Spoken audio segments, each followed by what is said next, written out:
Want to delete your Cash App transaction history? Let's go step by step so you'll know what's really possible inside the app. First, open your Cash App on your phone and log into your account. Once you're in, tap on the clock icon at the bottom right. That's your activity tab here.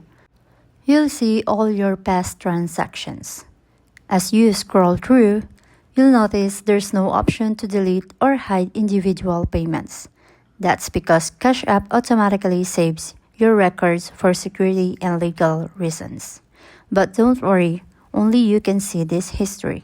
It's private by default.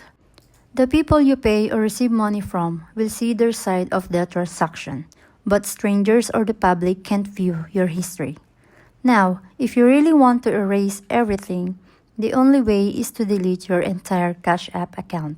To do this, tap your profile icon in the top right, scroll down, select Support, Something Else, Account Settings, close My Cash App account, and confirm.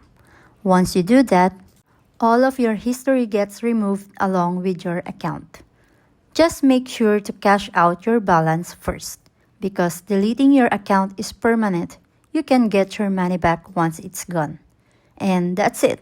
You can't delete single transactions, but now you know exactly how Cash App handles history and the only way to fully clear it.